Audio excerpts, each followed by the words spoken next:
इस वक्त हमें ज्वाइन किया है शहजाद इकबाल और शाहज़ेब खानज़ादा ने। शाहज़ेब, आपकी तरफ आएंगे। इस वक्त ये जो फैसला सामने आया 3-2 के तनासुब से, जो कि एंटिसिपेट किया ही जा रहा था, अब आपको क्या लगता है कि ये फैसला इस वक्त कहा जा रहा है कि 90 दिनों के अंदर इलेक्शंस करवाए जाएँ, तारीख दी जाए, अब आपको लगता है कि ये दोबारा ही मामला सुप्रीम कोर्ट जाएगा? अगर इलेक्शन कमिश्नर कहते हैं कि जी हमारे पास फंड्स नहीं हैं, सिक्योरिटी की फौज नहीं दे रही और प्रिजाइडिंग अफसर अदलिया नहीं दे रही, तो फिर किस तरह से करवाए जाएं इलेक्शंस? देखिए, जो सुप्रीम कोर्ट का फैसला है उसके बाद तो हुकूमत पर लाजिम है कि जो कुछ अदालत ने कहा है उस पर अमल दरामद कराया जाए। मगर अगर अदालत ना भी कहती, और अदालत इसके अलावा क्या कहती कि आइन में तो वाज़ेह लिखा है कि जी 90 दिन में इलेक्शन होने हैं असेंबली की तहरीर के बाद, उसके बावजूद भी हुकूमत का फर्ज था और इलेक्शन कमीशन की जिम्मेदारी है कि 90 दिन के अंदर इलेक्शन कराए जाते। मगर इस सब में जो हामिद मीर साहब कह रहे हैं कि लगता है कि ये मामला अब आगे और लिटिगेशन में ही जाएगा, ये बात दुरुस्त नजर आती है कि हुकूमत क्योंकि किसी भी तरीके से चाहती नहीं है कि 90 दिन के अंदर इंतखाबात हो, और इसलिए वो इसको सेकंड राउंड ऑफ लिटिगेशन में ये मामला जाता नजर आता है। एक अहम बात यह है, जो कि एक बड़ा अनफॉर्चुनेट पार्ट है, कि अब तो कोई शक भी नहीं रह गया कि आप कोई तुक्का लगा रहे हो कि बेंच का फैसला किस किस्म का आएगा। जब 9 रुकनी बेंच बना तब भी लोग बता रहे थे कि चीफ जस्टिस ने अगर 9 रुकनी बनाया है तो वो किस तरीके से बनाया है, सीनियर मोस्ट को क्यों इग्नोर किया है, और 5-4 का फैसला आ जाएगा। जब 2 जजेस को निकालना था तो चीफ जस्टिस ने 4 जजेस को निकाल दिया। 2 ने जस्टिस एजाजुल हसन और जस्टिस नकवी के ऊपर एतराज हो रहा था, चीफ जस्टिस ने कहा कि वो बेंच से अलग हो गए हैं। मगर 2 जजेस जिन्होंने नहीं कहा था कि वो बेंच से अलग हो रहे हैं, उन्हें भी अलग कर दिया गया। हालांकि आया अफरीदी साहब ने तो अपनी सवाबदीद पर छोड़ा था, तो उस वक्त भी लोगों ने प्रेडिक्ट कर दिया था कि 3-2 फैसला आएगा। मगर दिलचस्प बात ये होगी कि जो 3-2 है उसमें जस्टिस मंसूर अली शाह और जस्टिस मंदूखेल साहब ने किस बात से इख्तिलाफ किया है। उनका यह इख्तिलाफ तो नजर आ रहा था कि सू मोटो बनता ही नहीं है, और तो वो सू मोटो बनता नहीं था और अदालत को इस मामले में इंटरवीन नहीं करना चाहिए था।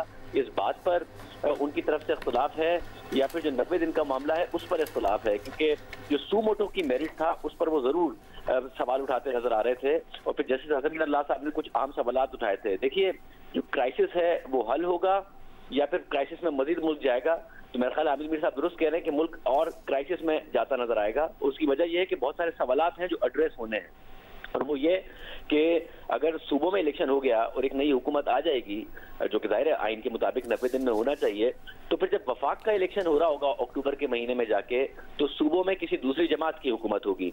अब अगर वो हुकूमत पंजाब में नून लीग की होगी तो इमरान खान साहब ने वो इलेक्शन मानना है नहीं। जो 90 दिन में हो गया और इमरान खान साहब की अपनी ख्वाहिशात के मुताबिक हो गया, तो उन्होंने धांधली का इल्जाम ही लगाना है, और उन्होंने फिर वफाकी हुकूमत के लिए, कौमी असम्बलियों के लिए इलेक्शन लड़ना नहीं है उस हुकूमत के तहत जो पंजाब में अगर नून लीग की आ गई या पीडीएम की आ गई। और अगर इमरान खान साहब की हुकूमत आ गई तो फिर पीडीएम ने मानना नहीं है।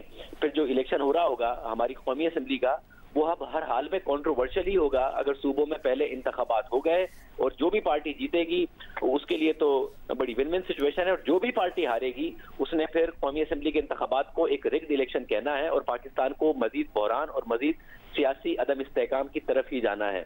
एक अहम क्वेश्चन था जिसको एड्रेस नहीं किया है अभी तक। रिव्यू पटिशन मौजूद है 63A की एक नई इंटरप्रिटेशन चीफ जस्टिस साहब की सरबराही में एक बेंच ने कर दी थी, जिससे भी जो मौजूद जजेस थे उस बेंच में मौजूद, उन्होंने कहा था कि आपने कॉन्स्टिट्यूशन को रीराइट कर दिया है, और उसी फैसले से ये सारा का सारा क्राइसिस पैदा हुआ है।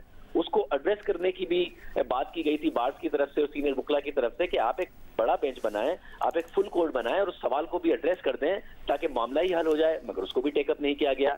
फिर एक सवाल जैसे हसन साहब की तरफ से उठाया गया था कि जिस बात को भी देखा जाए कि किसी भी वजीर आला का असम्बलियां तहलील करने का इख्तियार एब्सोल्यूट है या फिर कोई ना कोई कंडीशंस हैं। हालांकि आइन में तो लिखा हुआ है कि वजीर आला जब चाहे कर सकता है, मगर क्या वजीर आला जब खुद टीवी पर आकर कह रहा हो कि असम्बलियां तहलील नहीं करनी चाहिए, जब वजीर आला ये भी कह रहा हो कि 90% एनपीए समझते हैं कि असम्बलियां तहलील नहीं करनी चाहिए, तो क्या किसी भी एक सियासी लीडर के सियासी मकासद के लिए कि उसे वजीर आला बनना है, वो असम्बलियां तहलील कर देनी चाहिए? इस सवाल को भी टेकअप, हालांकि अदालत में तो कहा चीफ जस्टिस साहब ने कि इस पर भी, इस सवाल को भी हम शामिल कर लेते हैं, मगर जब रिटन ऑर्डर आया तो उसको टेकअप नहीं किया गया, जिस पर हमने देखा था मीनाला साहब ने खिलाफ किया।